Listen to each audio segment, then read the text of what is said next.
Good afternoon. It's Friday, the 2nd of May, 2025, just after 1 o'clock. Welcome to UK Column News. I'm your host, Mike Robinson. Joining me in the studio today, Patrick Henningsen. Welcome to the programme, Patrick. Great to be with you, Mike.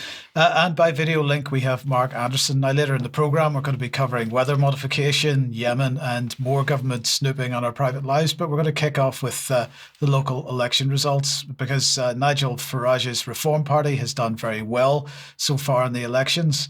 At least as where there are local elections taking place at all. So these figures will be slightly out of date now because these numbers are changing as we speak. But the Labour vote has declined quite a bit. But it's the Tory party which has been absolutely decimated. So 121 new seats for Reform in the local councils, 96 down the last time when we created these figures for the Tory party. Lib Dems have gained 12 seats, Labour are down 30, Independents are down 9 seats, and Greens are up 2. So that's the situation there. But Reform also won the Runcorn by-election. And so has another MP. Starmer called this a disappointing result, but he declared further and faster change as a result. And that's kind of hilarious because there's been zero policy change under Labour compared with the Tory policy agenda that we saw over the last number of years. Now, we have to remember that several parts of the country didn't hold any form of local election at all this year because of the constitutional vandalism which is taking place in this country. And this, but when I say that, I'm talking about it's the result of the English devolution white paper, which the British regime claims, quotes, sets out how the government plans to deliver on our manifesto pledge to transfer power out of Westminster through devolution and fix foundations of local government. But in reality, this is about transferring power into the hands of the Uber mayors like Sadiq Khan and Andy Burnham, who, as we know, are rapidly pursuing a net zero agenda amongst other globalist policies. And the argument for cancelling democracy in these areas is that there was no point holding an election when the authority that the election was for might be gone in a matter of a year or so as they are transferred or recreated, remorphed into these unitary authorities and so on. So the counties where no elections were held were Norfolk, Suffolk, Essex, Thurrock, East Sussex, West Sussex, Hampshire, Isle of Wight, Surrey. And for its part, by the way, Plymouth held no election this year, but that was for a different reason because councillors in Plymouth are elected in thirds each year. So a third there's an election for a third of them each year, but it's for a 4-year term. And so every 4th year, there's no election as a result. But Plymouth is going to hold a referendum in July this year for an elected mayor. So, Mark, I don't know if you've got any comments on this, but this is a complete constitutional reform in this country. The role of the so-called elected mayors, and they're effectively dictators, as we've seen in London and Manchester, is something that you've been talking about for a long time because of this whole globalist policy over mayors. What are your thoughts?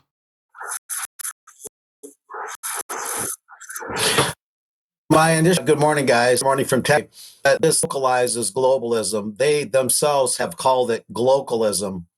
And so by putting people that represent the globalist ideology in local offices, elections become superfluous because their whole ideology and philosophy looks well beyond the normal city municipal responsibilities and tries to embrace a global or worldwide consolidation perspective from the local level. So elections become passé, an anachronism to them. That's my initial thought. Yeah, thank you, Mark. Thanks for that. Now, in fact, if you want to get some more background to this, have a look at the UK Column website. And if you just type in the search box elected mayor, there's a whole bunch of articles and news reports that we've been covering this for many years. Do have a look at that to get the background. But in the meantime, then the attack on jury trials, if we're talking about constitutional vandalism, the attack on jury trials continues. A year or so ago, the Times, which we must remember is a newspaper, set up what they call the Times. Oh, sorry, I do apologize. I've missed that one. Just bring that off. Yeah, thanks. The Times Commission on Justice and Courts. This was with a view to setting policy in the UK And I've got to ask, is this the role of a newspaper to set policy in the UK? Anyway, they said it was set up to consider the future of policing and criminal justice system in the light of the knife crime crisis, a shoplifting epidemic, and growing threat of cybercrime, and concerns about the culture of the police. They also were talking about court backlogs and problems with legal aid and overflowing prisons. And now they published their final report a week or so ago, and they recommended a further reduction in jury trials in the UK, with cases instead being heard in what's being described as intermediate courts, with a judge sitting and alongside two magistrates. Now, crimes heard in these courts would include things like theft, drug possession, dangerous driving, fraud, and some forms of what they describe as non-serious assault. I'm not sure whether there is a non-serious assault, but anyway, the proposals are being backed by the government, along with 5 former Lord Chancellors and 2 former Lord Chief Justices. So here is Sarah Sackman, who's the Minister of State for Courts and Legal Services, saying, I think when former senior members of the judiciary, former Lord Chancellors, the Times, victims groups are clamouring for bold and radical changes, including an intermediate court, I think it's an idea whose time has probably come. She went on to say that the government would wait for Sir Brian Levison's recommendations. Brian Levison is looking into courts reform at all, and a very key part of that is the removal of the jury trial. And of course, that is important because juries have the right to annul bad legislation in certain circumstances. This is something that juries aren't generally told, but it is a dangerous thing and a major trampling of our rights to see the option of a jury removed from anybody. And we've got to remember, we're supposedly innocent until proven guilty in this country. But anyway, let's move on. Patrick, let's go to international affairs. And what's Israel been up to? Well, we looked in our news feeds this morning, and we found this incredible story here. We'll bring this up on screen. Israel attacks a ship, an aid convoy, that was heading for Gaza. It was carrying 30 activists and crew combined, and this was attacked by drones. So the ship was bombed. And the group in question here on board, they're blaming Israel and one of its allies. No casualties have been reported here, and just a quick update on that. According to Al Jazeera, as per 1 hour before this program, all on board the Gaza aid flotilla are confirmed to be safe, according to the Maltese government there. So they had some issues in terms of rescuing them, some problems with that operation as well. But this raises a lot of disturbing questions, and we'll go to the Twitter account here for the Freedom Flotilla Coalition, and they're just giving a description of what happened this morning here. Our vessel is 17 kilometers off the shores of Malta right now in international waters, and they have been subjected to a drone attack twice, says Yasmin Akar, adding that the generators at the front of the vessel were the apparent target. That's the accusation by the group there, and this has been validated by a number of mainstream reports right before it came on air. I might note as well, on board, this is interesting, on board is likely U.S. Army Colonel veteran Mary Ann Wright, who is a big anti-war activist in the United States. She spoke at the Stop the War rallies, the big rallies there, and also Greta Thunberg may be on board this ship as well as a few other people that we have talked to and interviewed. We don't have confirmation as to who's exact. The main point here, Mike, is that they had to leave from Italy because Turkey wouldn't allow. This is Erdogan, the great I'm champion of the Palestinian cause, will not allow any aid flotilla to depart from Turkey. Neither will Egypt, apparently. Neither will Greece nor Cyprus. So the closest country they could launch an aid flotilla for Gaza is Italy. Now, this could spark an international incident if Giorgia Meloni decides to rev up her temper, which is notorious, if she takes an interest in this story. We've got some audio from this as well. We'll go ahead and roll this video real quick so you can hear some of the sounds from this morning.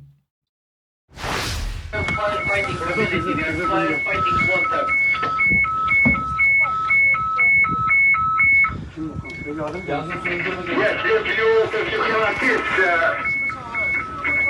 please assist, okay.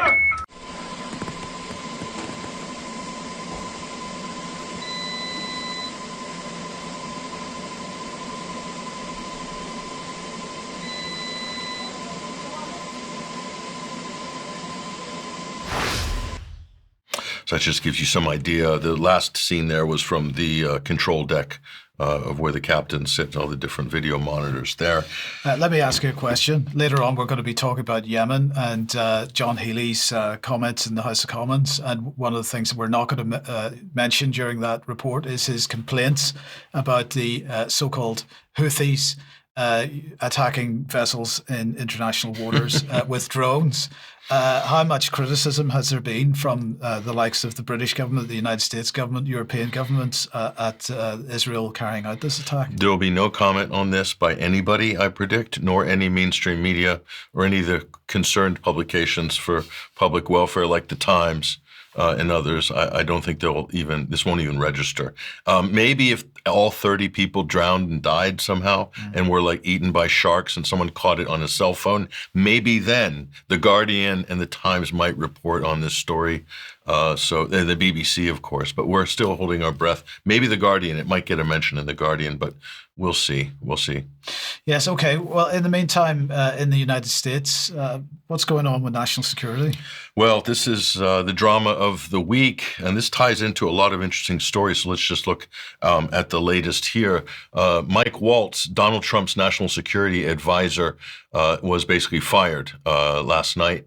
And so he's been shuffled in the great UK tradition of cabinet reshuffling. He will now be the UN ambassador for the United States because Trump's other pick had to go back to her congressional seat because they're afraid they were going to lose it to a Democrat. So Elise Stefanik, an arch Zionist, absolutely chosen by Miriam Adelson for that UN ambassadorial position. So they had to find someone who's equally as rabid Israel supporter, and Mike Waltz, of course, fits the bill.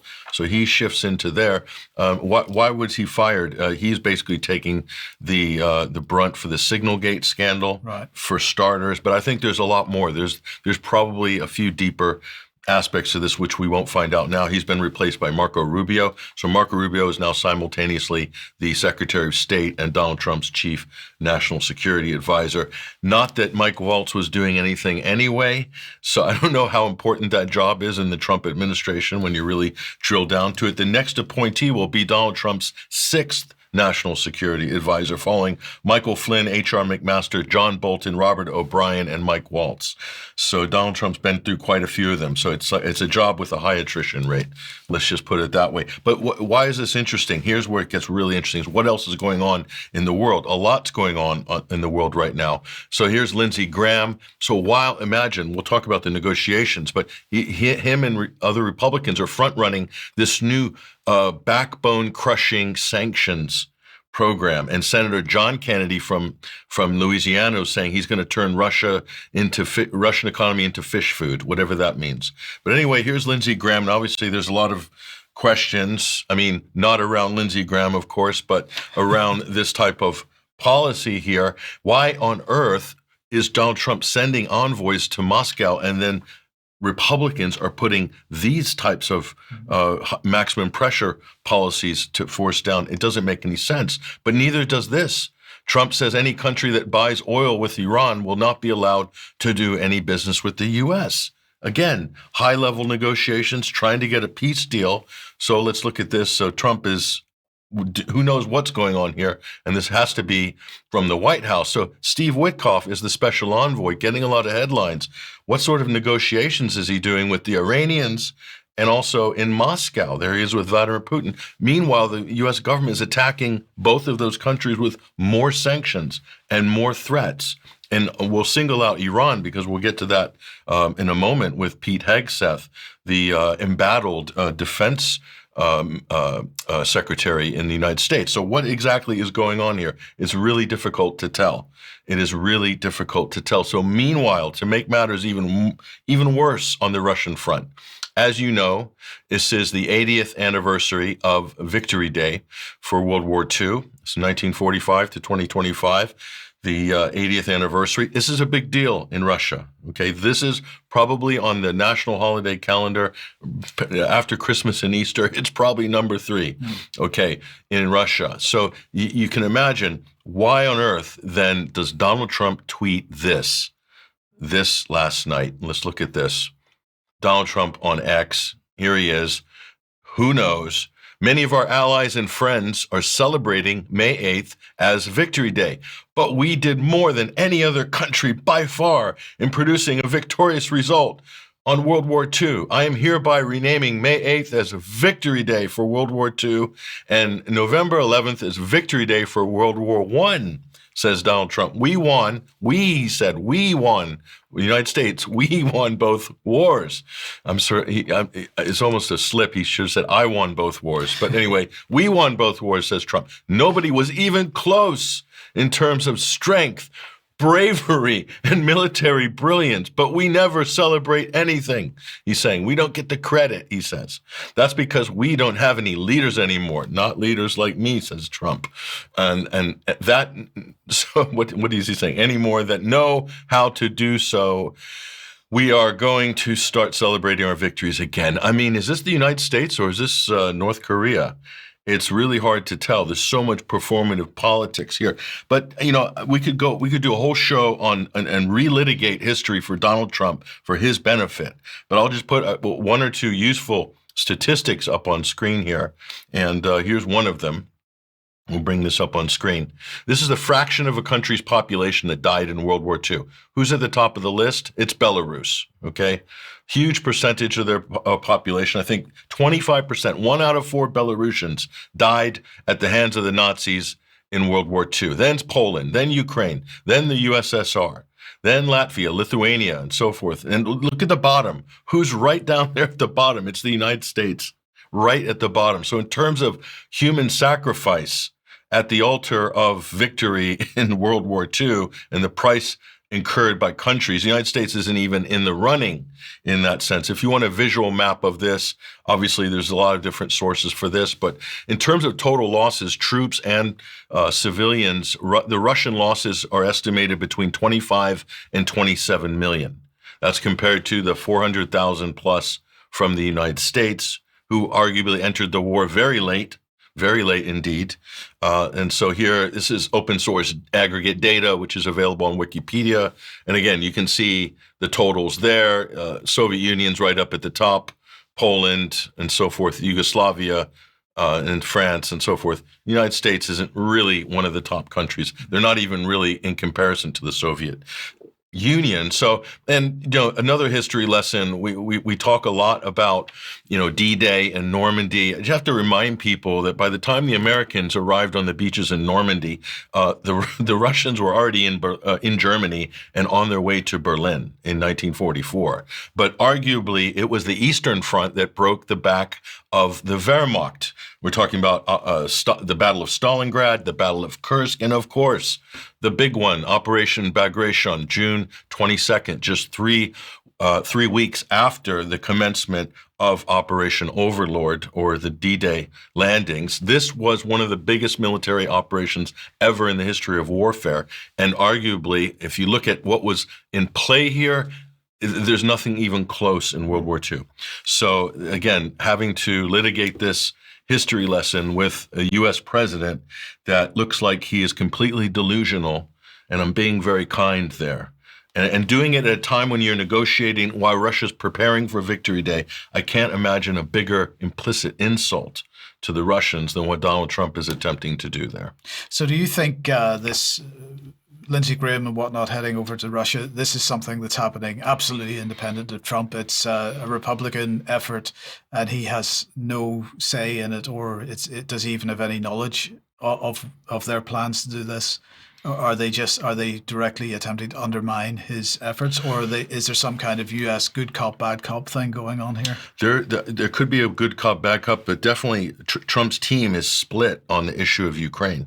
They're definitely split on Iran. It appears that way anyway. So the Republican Party is not in lockstep with Donald Trump, even though he has the commanding heights of the GOP. So there are some differences in interest, and certainly people like Lindsey Graham and who he represents, they want to see the war go as long as possible.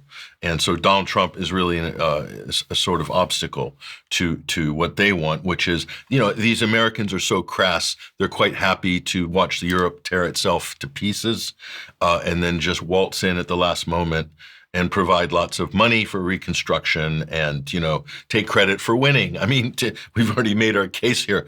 So, and again, I'll say this very briefly, Mike, because this is an important point. This is the danger with the United States backing out of NATO. While NATO is a malignant force in its expansionist ways, okay, but it works when there's a pragmatic, responsible, compassionate U.S. leader in power. But with Biden, and it became completely, malignant. But if Trump pulls out of NATO, then there's a power vacuum. Who's going to fill that power vacuum? Britain or Estonia or radical elements of Germany? And then the U.S. could get pulled back into Europe because a European party did what they've done. What they normally do is petty tribal and ethnic rivalries in Europe or economic subterfuge by certain countries pulls the United States back into a bigger war in Europe. Could that happen? It has happened in history. Okay, so do we want to see that happen again? Absolutely not. This is why we're raising the alarm right now. So it's a paradox, Mike. It's a difficult problem to solve. Yeah. Okay. Thank you for that. Okay. Let's move on then. And weather modification. We're sticking to the United States for a second. I'm sure many people have heard by now that legislation that the Florida Governor Ron DeSantis supported to crack down on suspected weather modification in Florida, including activity related to so-called chemtrails, is now cleared for his signature. And there's his tweet. I support the bill by Senator Ilia Garcia, USA, to ban geoengineering and weather modification. So this was resulted in a brief but a pretty heated discussion on the Florida House floor. Eventually, the vote was 82 to 28 in favor, which makes unauthorized cloud seeding and other activities similar to that a third-degree felony, punishable by up to 5 years in prison and a significant fine of up to $100,000. Now, each individual infraction would count as a separate violation, and that would potentially lead to much longer and much higher penalties, either longer time in prison or bigger fines. And beginning on the 1st of October this year, anybody that's operating a publicly owned airport has to submit monthly reports to the Florida Department of Transport on any aircraft equipped to disperse substances with climate-altering capabilities. And that, as I say, includes cloud seeding. And any airport failing to do so would lose state funding. So that's quite a development. Florida becomes the second state in the United States to implement such a ban. Utah is the leading state. I don't know if you've got any thoughts on that. Well, from a state-by-state basis, certainly this is going to have a different meaning, obviously, in the agricultural states and what they call the flyover states. Cloud seeding has been a long-running process in terms of making it rain during periods of drought and so forth. But it's also gone horribly wrong in places like California as well, as we've seen in recent years. So again, the United States is a big country, and each state has potentially a different agenda there. Certainly, there's a lot of people that are concerned with chemtrails, contrails, whatever, lines in the sky, whatever you want to call them. So is that going to have something to do with it? Certainly. I think the dimming the sun story that came out of the UK recently has also prompted some big discussions and backlash on this issue. And that's what's needed, more discussion. So, Mark, let me welcome you to this. Now, the reports I saw said that Utah was the first state to ban geoengineering, but they clearly still continuing with cloud seeding. Oh, absolutely. This is a complex issue. And the word you used there, Mike, was a very key word, unauthorized. And I'm doing an overview of this issue, kind of bearing down on it with the intent of talking to people very soon. I have one appointment for Monday that are in the cloud seeding business, and to talk to some local meteorologists and get this to be a more public discussion, because a lot of people, even though cloud seeding is open in plain sight, yet a lot of people don't realize much, if anything, about it in terms of its existence or the nature of it. Anyway, ironically, Utah, one of the two states you just named, its cloud seeding program, according to a very recent article by KUER, is the envy of the drought-weary West. And that was published April 24, so very recently. And we'll move on with a little bit of description about this. Uh, Utah is home to the nation's largest cloud seeding program, the Crossroads Technologies Path Recording Report. States become a bound for cloud in the West. Get this, this article couldn't even go 2 paragraphs without saying this. With water managers, private sector investors, and conspiracy theorists, there they are, keeping a close eye on their progress. Advocates are saying the technology works. They just need to know to what degree. It's a practice involving millions of dollars in public funding, guys, countless snowflakes. They can also make it snow, not just rain. They're not talking about liberal snowflakes. And a string of death threats. Of course, that's the conspiracy theorists, allegedly. And the technology, this news outlet is saying, is strikingly uncomplicated, which is true. The same article refers to a Jared Smith. He lives near Ogden, Utah. And all this involves is a solar charged battery, a tank of non-toxic silver iodide, that's the main cloud seeding substance, a tank of propane, some fuels, and he works for Salt Lake City-based North American Weather Consultants. And get this, they operate 200 of these setups across Utah.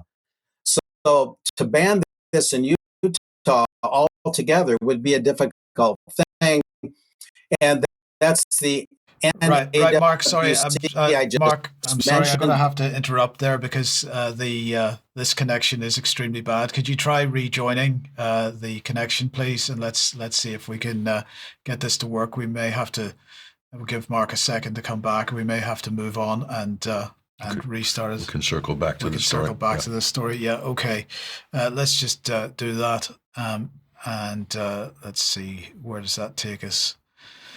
Well, that takes us to the ad break. So let's just say if you like what the UK column does, you'd like to support us, please go to support.ukcolumn.org, and there are options to help us out there. You can make a donation. You can join us as a member. And of course, if you join us as a member, that gets you access to UK Column News Extra, forums, and so on. Another way to support us is through the UK Column shop. And if you buy something using the link on this page from clivetocarl.com, that helps us as well. But if you can't do any of that, please do at least share the material you find on the UK Column website. We've got some share links for you to use there. And that helps us greatly because we are heavily censored, as everybody knows. And we need you to be the algorithm for us. It's the Cheltenham t-shirts still available. If you want to get access to the live stream, that's still available on the UK Column shop as well. So please do have a look at that if you haven't seen that yet. Yesterday's interview between Charles and Jerem Warfare is on the website if you'd like to have a look at that. And don't forget that Jerem will be running a series of podcasts on the UK Column beginning at 7 p.m. on Monday. So more details to come, but do join us at 7 p.m. on Monday for that as well. Another reminder of Stand in the Light that is taking place in Cumbria on bank holiday weekend later in May, 23rd to 26th of May. Details on screen. The details will be in the show notes. So please do join us for that if you possibly can. Okay, let's move on then to Yemen. And well, earlier this week, UK forces participated in a joint operation with US forces against the so-called Houthi military target, a so-called Houthi military target in Yemen. The Ministry of Defence says that the action was in line with long-standing policy of the UK government following the Houthis initiating their campaign of attacks in November 2023, which the Ministry of Defence maintains threatens freedom of navigation in the Red Sea. And that brings us back to the issue with what Israel's just done. But anyway, careful intelligence analysis, according to the Ministry of Defence, has identified or did identify a cluster of buildings used by the Houthis to manufacture drones of the type used to attack ships in the Red Sea and Gulf of Aden. And this was located 15 miles south of Sana'a. And so the Royal Air Force Typhoons, with air refueling support from Voyager tankers, engaged a number of these buildings. This is their words, using paveway for precision-guided bombs.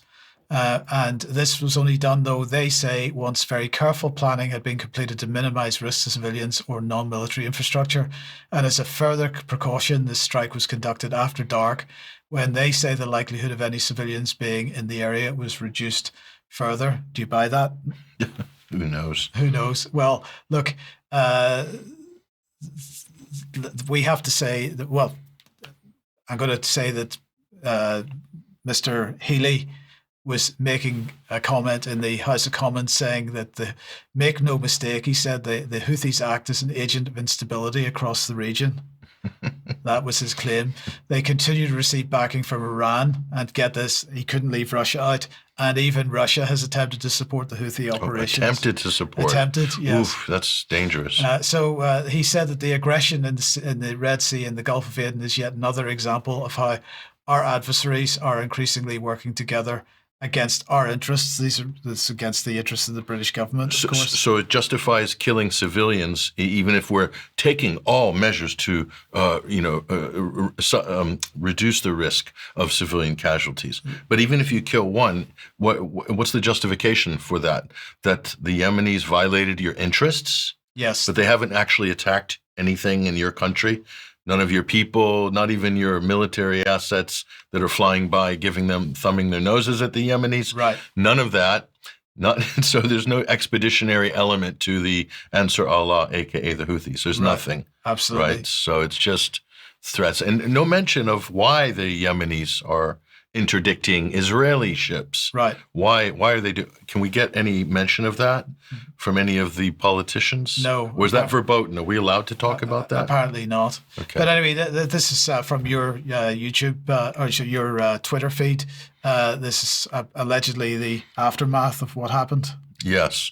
Yeah. Well, I think this is from an earlier airstrike. I'm not sure, but anyway, the context that the journalists that we follow in Yemen are basically saying that this targeting is just basically ad hoc, that their intelligence isn't really very much to speak of, and its civilians are being killed in Yemen, and the Yemenis continue to strike back at U.S. military, and that's the amazing part. Because the strikes against U.S. aircraft, the number of downed U.S. drones, combat drones, and lost aircraft continues to mount. And this is the poorest country in the world, Yemen. Right. How's this happening? Good Interesting. Question. But it's not going altogether perfectly for the United States in the area, is it? Not even close. Not even close. So bring this up on screen here, and we're not picking the Guardian for any particular reason. We thought it had a better photograph, but other mainstream media outlets are reporting on this right now. A fighter jet rolled off the aircraft carrier. I believe this is the USS Harry Truman, if I'm not mistaken. Yes, Harry S. Truman, and to swerve to avoid a Houthi missile. Can you believe this? So initially they made up a fake story and put it out. The government, U.S. government, the Pete Hegseth put out a fake, or the media put out a fake story that somehow this was just a routine sort of accident. No, it wasn't. Now we find out U.S. sailors had to leap for their lives after an F-A-18 fighter, the Super Hornet, fell off the Harry S. Truman aircraft carrier, reportedly making, quote, evasive maneuvers to avoid a Houthi missile in the Red Sea on Monday. And it goes on. And then the jet, along with the vessel towing it, rolled right out of the hangar and into the Red Sea, said a U.S. Navy spokesperson here. So what's going on there? And obviously this is a nightmare for Trump's embattled defense secretary. There he is, Pete Hegseth, the crusader himself. And let's look at so Pete Hegseth's follow-up to this disaster on Monday is this: a message to Iran. We see your lethal support for the Houthis. We know exactly what you're doing. You know very well what the U.S. military is capable of, and you were warned. You will pay the consequence at the time of our place and choosing. So again, the U.S. has picked this fight with the Yemenis, and Pete Hegseth is, saber rattling while he's bombing them. It's ridiculous. The whole thing is ridiculous. So I think Pete Hegseth is probably going to get fired pretty soon, because this is very irrational behavior. Plus the Signalgate scandal. Plus this guy isn't even qualified to head the U.S. military. He was a Fox News weekend host who was flogging ghostwriter books just a few months ago, and suddenly he's the head of $1.2 trillion Pentagon. Pretty amazing. But that's life in reality TV, Mike. Yes, indeed it is. Mark, let's come back to you then. Sorry for the problems. And let's come back onto the issue of cloud seeding. Yes, apologies. I tried a different kind of hookup. It should be a lot better. Let me know. Anyway, I was talking about the North American Weather Consultants, and they've been at this for 70 years, primarily in Utah, where we're hearing there might be some kind of alleged ban. And they say in their slogan, climate and weather experts, we make it rain, literally, as they pronounce. And we'll continue dissecting this issue to get to kind of a broader perspective on it. This is also from the NAWC, Environmentally Responsible Rainfall and Snowfall Augmentation. They began performing their cloud seeding in California in 1952, so it's not just Utah. Their operations have grown immensely, and now their programs through that outfit are California, Utah, and into Colorado. And they customize the programs, they say, according to farmers' needs. And there's a lot of regeneration of aquifers.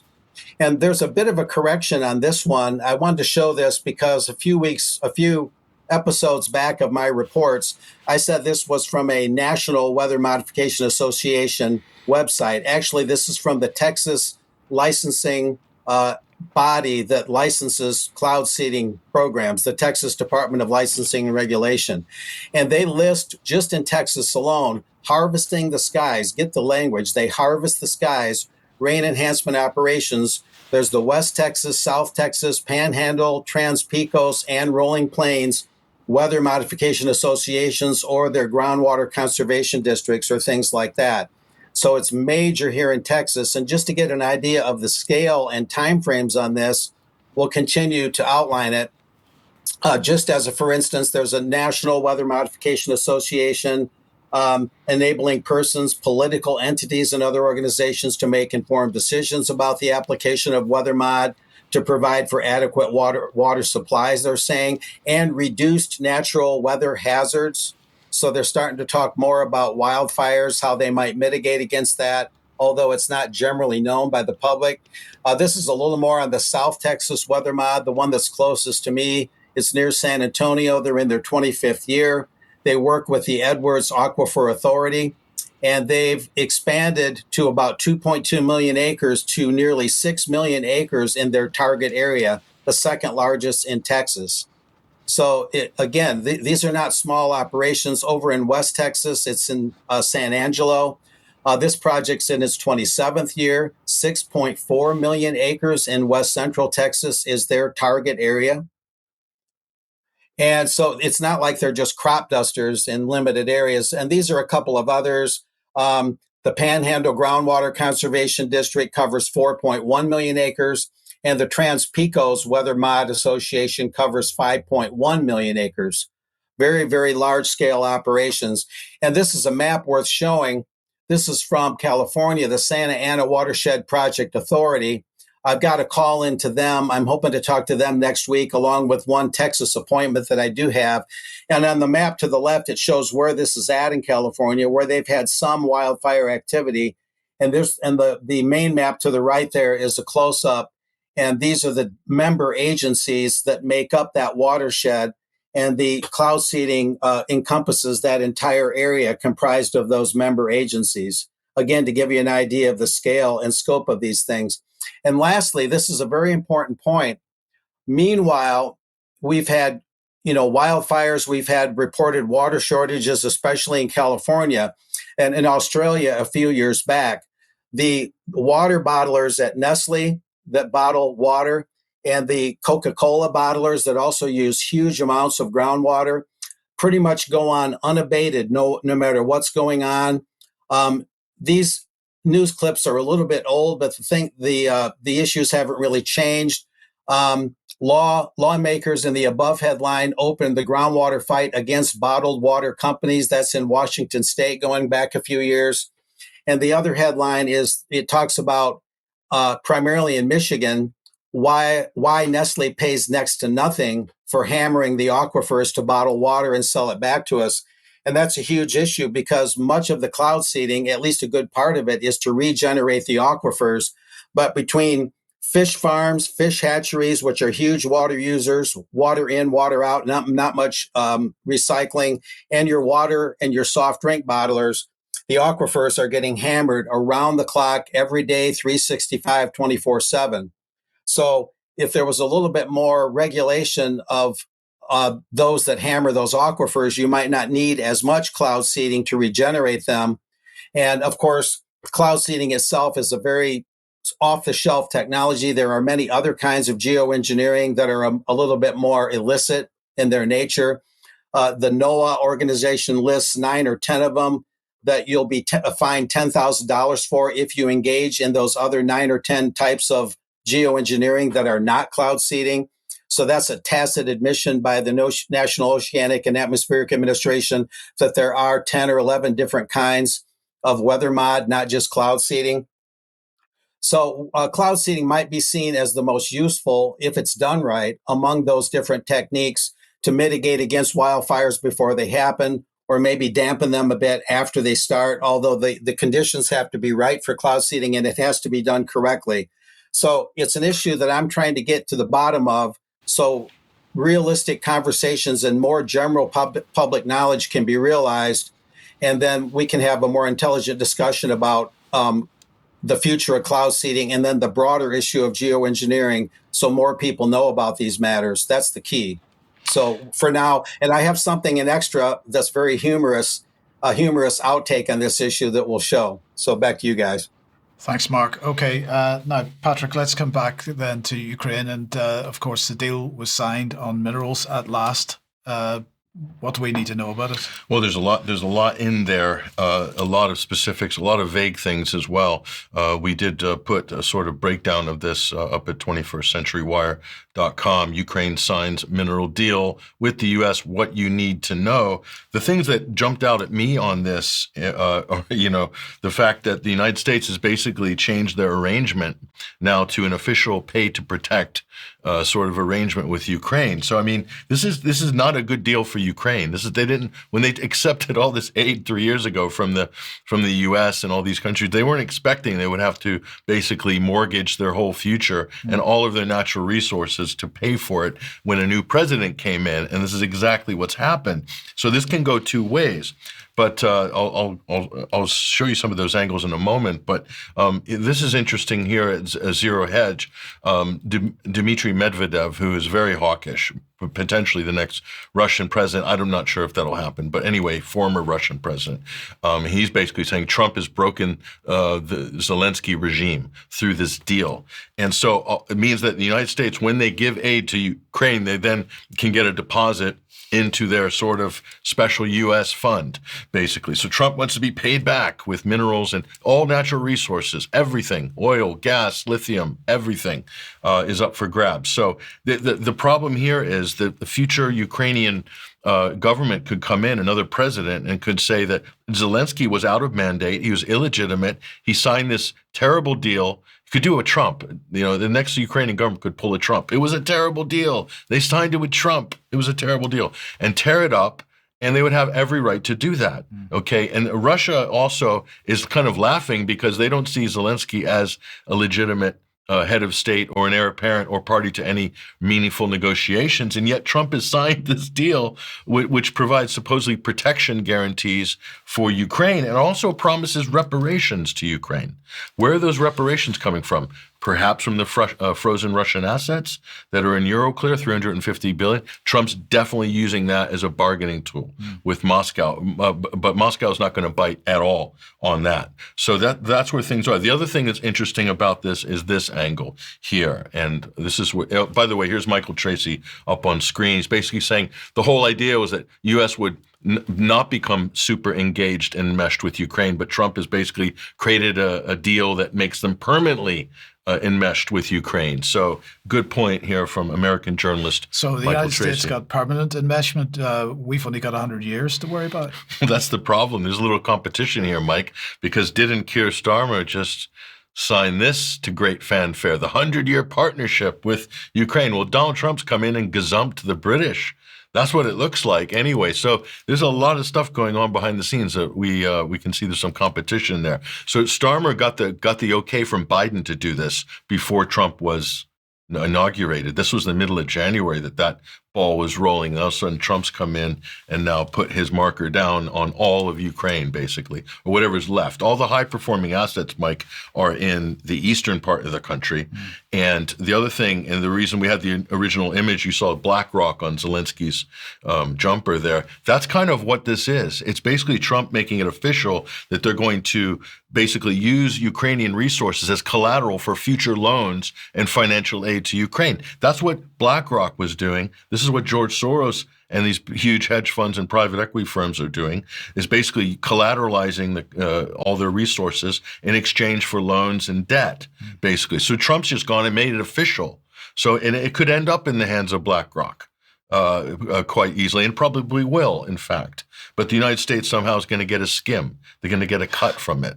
So this is like crazy mafia tactics. And Russia's just sitting back saying, go ahead, carry on. This isn't advancing our peace negotiations one bit. So that's the irony of it all.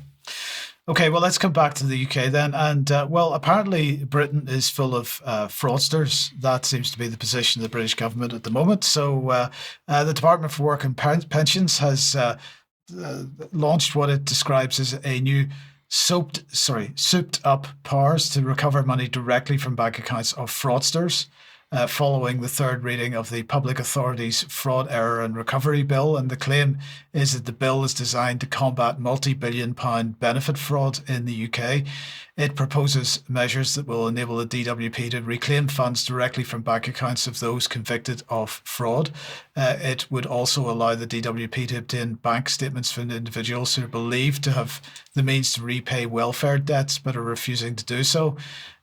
We'll talk about why people might be refusing to do so in a second, but the courts may also have the power to suspend driving license of people that are described as fraudsters upon application by the DWP if they owe more than £1,000 in welfare debts and have consistently ignored repayment requests. And the Starmer regime is claiming that this bill will save the taxpayer £1.5 billion over the next 5 years. And they say it's part of a wider plan to set out in the autumn budget and spring statement to save £9.6 billion by 2030. But that doesn't seem like much of a return because the government claims this in their press release, and I'll quote this. The new legislation comes as the government is dealing with a broken welfare system that it inherited with out-of-control levels of fraud and error, costing the taxpayer around £10 billion a year, with a total of £35 billion of taxpayers' money incorrectly paid to those not entitled to the money since the pandemic. So £35 billion, but they're going to aim to get £1.5 billion back over the next 5 years. So there's something else going on here. This isn't. I know what's going on. Well, yeah, indeed. So they're taking another massive chunk out of personal privacy in order to recover a fraction of the alleged fraud that's taking place, and by giving access to the DWP to people's bank accounts. I certainly question the fraud allegation in any case because error arising out of an over-complex system and civil servant incompetence is much more. It happens a lot, yes, where people are getting payments and then find out later, and then the government says, well, we've overpaid you and you need to pay it all back. By which time you spent the money, you're on benefits already. Where are you supposed to get the money to pay it back? Most of these people are in overdraft or they're on a day-to-day hand-to-mouth basis. So the idea that you're suspending their driving license, what if they drive a van, or what if they need to drive to go to work? They're not going to be able to repay their debt. Right. But let me quickly, Mike, on this one. The CBDC, one of the features of the central bank digital currency is called the clawback. Right. Okay. What this looks like it is potentially a Trojan horse to provide the legislative legitimacy for a practice in the future with CBDCs that will be hugely controversial. Well, it does that, but it just normalizes the thing in people's minds as well. But look, in the meantime, another big chunk of interference in personal liberty comes with the announcement by Rachel Reeves that cryptocurrencies will be regulated in the UK, and this is in order, they say, to support innovation while cracking down on fraudsters, right? Firms, this is what they're saying, firms offering services for crypto assets like Bitcoin and Ethereum will be subject to new clear rules, boosting investor confidence and driving growth through the plan for change. That should make us all feel very comfortable. So let's have a listen briefly to what she had to say at a fintech conference a couple of days ago. That's why I'm delighted that we are today publishing draft legislation for the UK's comprehensive regulatory regime for crypto assets, engaging with all of you to ensure that the final legislation, planned for later this year, delivers for government and, most importantly, for the industry, and makes the UK a great place for digital asset companies to invest and innovate. For the UK... Now, she went on to talk about the fact that the regulator needs to enable this, and this is very much the model, the regulatory model that's rolling out in the UK at the moment. MHRA does this as well. Ofcom's doing this too. You create regulations which enable the corporates to continue to behave very well. In the meantime, it absolutely restricts the activities of individuals. So look, this is about tax. It's about making sure that no one can make a capital gain on a crypto asset without HMRC knowing about it. Because what is the government actually doing about real fraud in the UK? Absolutely nothing. And just to give one example, the UK has currently the highest telephone fraud levels in Europe, with 45 million people targeted by scam calls and texts, hundreds of millions of pounds stolen from vulnerable people each year, so-called phishing scams, technical support scams, investment scams, refund scams, lottery and prize scams. This is big business, and UK Gov and Ofcom are doing nothing about it. And in fact, in 2023, CFAS, a fraud prevention NGO, ran a survey which indicated that £7.5 billion is stolen globally. And that 1 in 10 Britons fall victim to these scams in any particular 12-month period. This is something that the UK government does nothing about. In the meantime, they're busy increasing regulation in certain areas while ignoring the bulk of the fraud that takes place in this country. Yeah, not to mention the money that's being shipped to Ukraine, but we won't talk about that because that's just a drop in the bucket, isn't it? Precisely. Mark, back to you then. And what's the World Council for Health been up to? This is, of course, a follow-up to the plug and advance notice that UK Column gave on this. And the World Council for Health, of course, has a very aggressive outlook to generate more opposition to the pandemic treaty. And they gave a program the 28th of April that I watched in real time. Who Said Yes? It was called the Pandemic Treaty Without Public Consent. James Roguski, one of the 8 presenters. So it was quite an interesting program, and we'll move through this fairly briskly. There was also the Pan American Health Organization alongside the WHO, and this was shown. This is a screenshot from that World Council for Health presentation, Guide for WHO Collaborating Centers. This is a very big issue when it comes to sovereignty, because a lot of people have said, well, the pandemic treaty will undermine national sovereignty, and so on and so forth. And the U.S. technically backed out of the WHO. But here's the rub. These collaborating centers could completely nullify the fact that the U.S. backed out of the WHO. And we'll show this listing here to get an idea of the numbers. The World Council for Health, another screenshot from the program, listed some of the collaborating centers by number. The U.S. has about 72 of them, China 60, India 59, the UK 50 of them, Australia 43, Japan 33, and Canada 26. What are collaborating centers? They're any university or government outlet in the U.S. The CDC, the Centers for Disease Control and Prevention, is a collaborating center. So health institutions, universities, organizations, and agencies like the CDC are among these collaborating centers. Now, the WHO guide for those collaborating centers lists some very interesting things, as we'll show here. The entities collaborating with WHO are obliged to follow a WHO-determined authorized work plan. Another one, the product, including intellectual property, the products involved belong to the WHO, according to the presentation. There's a non-compete clause that must be signed and no option to withdraw, even though it's time limited in years. And this is from a Dr. Jean Rungby from the Danish Health Authority, asking the question, does that authority obey orders from the WHO, or shouldn't they? And the last bullet point on this 4-point thing is all legal responsibility rests with the institution. That's the collaborating center, not the WHO, including any injuries to human test subjects. Get that? Very interesting. Now, Dr. Tess Lowry was another one of the listed participants, and she had a action item or research item that sounds very helpful. What are WHO collaborating centers doing in your country? Modeling new pandemics, experimenting with pathogens, developing bioweapons as vaccines, she says, gathering data and surveilling you. Isn't it time to find out what WHO's doing in your neighborhood, what the WHO is doing in your neighborhood? And what she recommends is search the WHO Collaborating Centers directory. We can provide that website link on the show notes. And that Collaborating Centers directory from the WHO is a comprehensive list of all the WHO collaborating centers, and it's publicly accessible. So anybody in the UK, the US, all around the world can go to that directory and find out what government agencies and universities and private institutions are part of these collaborating centers in concert with the WHO. It's something anyone can look up. Meanwhile, Roguski, for his part, presented the Repeal the PrEP Act. Let's go ahead and show that. Nice big bold letters there, Repeal the PrEP Act. And that, of course, is an act on the books that provides legal immunity from lawsuits and liability to those who manufactured, distributed, and administered remdesivir and the COVID-19 so-called vaccines.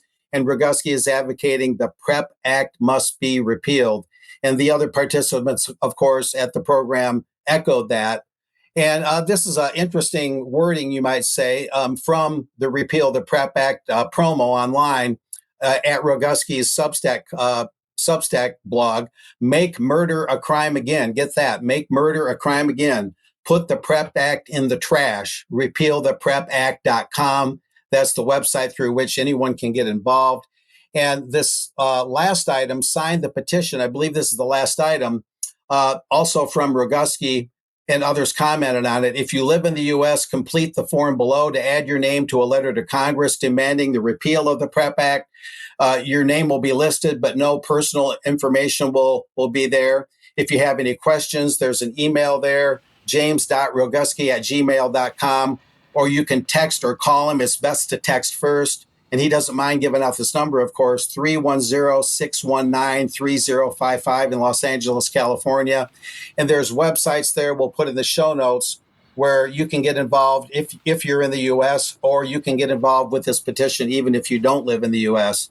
So there was a lot of emphasis, guys, on taking action before the World Health Assembly convenes to try and finalize the treaty May 19 through 27 in Geneva. So some very important matters discussed there, some very urgent matters. So that's our follow-up for now. Okay. Thank you, Mark. Thank you. Patrick, let's come back to you then, and we're going to finish with something that Alex Jones is putting out. Well, yeah, this is a story that was put out a few days ago. I first saw it on Tommy Robinson's Twitter account on April 27th. And the story was here, and we're putting this up on screen. So Alex Jones had posted this, and basically we'll let this roll. Those are the community notes, by the way, in which there are massive community notes correcting this. The claim by Alex Jones and others like Tommy Robinson, but Alex was specific. He said that Pakistani immigrants burned down a Christian church in Wales. Okay, big accusation. So you expect there'll be some receipts for that.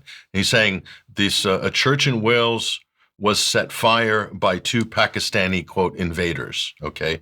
Now, when you actually look at the media reporting on this, we find out that this was an abandoned church and that the arsonists who are being held or arrested by the police are two, native white Welsh youths, okay, teenagers, not Pakistani.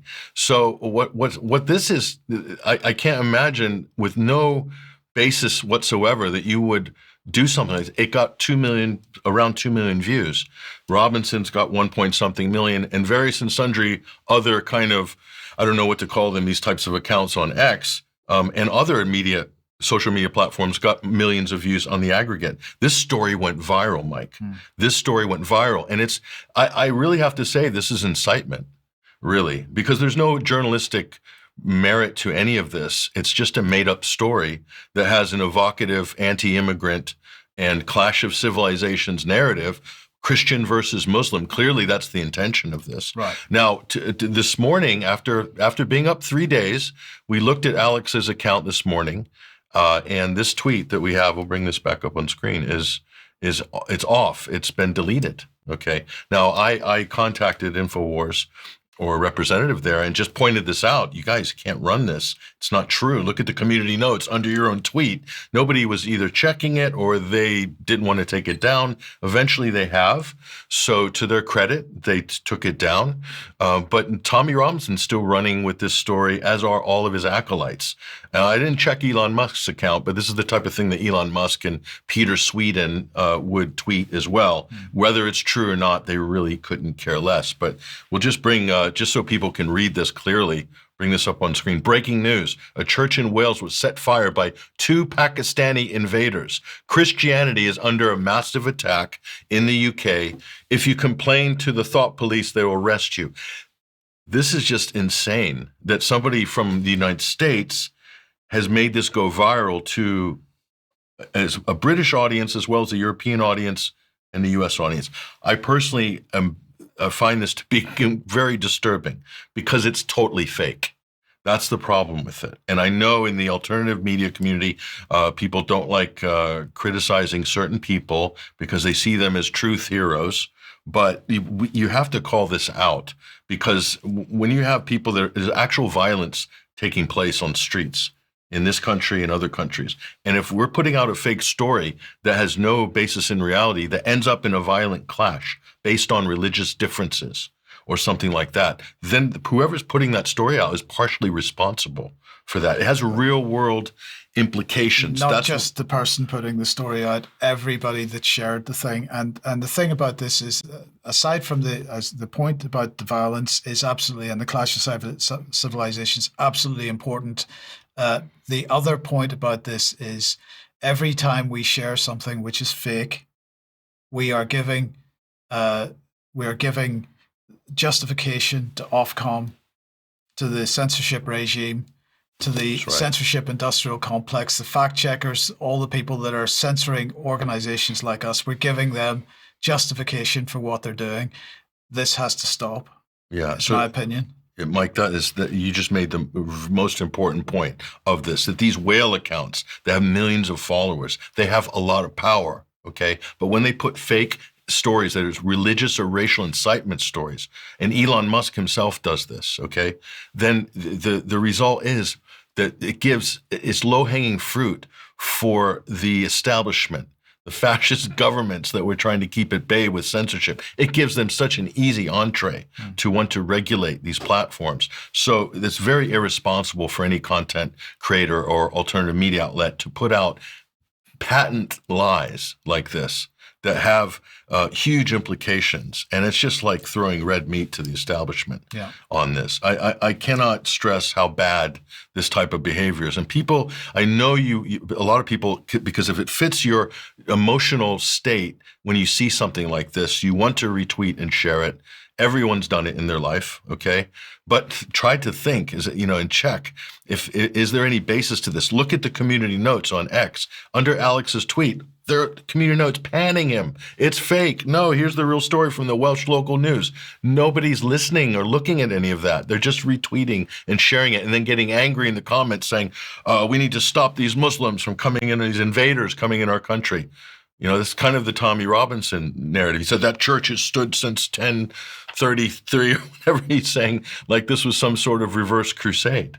But the story itself is fake. And then people will say, well, Pat, are you saying there's not an immigration problem? I'm not saying that. I'm talking about the specific story. It's incumbent on media, journalists, outlets, independent media, mainstream media. You criticize the mainstream media all day long. Oh, the BBC's lying. What happens when the alternative independent media lies? And what happens if that ends up becoming some kind of a violent incident somewhere down the butterfly effect chain? Listen, you got to have some accountability for stuff like that. That's all we're saying. Everyone should try a little bit harder and think a little bit more before they, share certain things. And then, contact these media outlets directly. That's what we normally do. And sometimes we get results. And not with the mainstream normally, but sometimes we do. Yeah. So, well, yes. Okay, look, we got to leave it there for today. We're a little bit over time. Thank you, Patrick. Thank you, Mark. We'll be back in a few minutes, 5 minutes or so. If you're on the live stream, if you're a UK Column member for some news extra, do join us for that. Otherwise, have a great weekend. We'll see you as usual on Monday, 1 p.m. See you then. Bye-bye.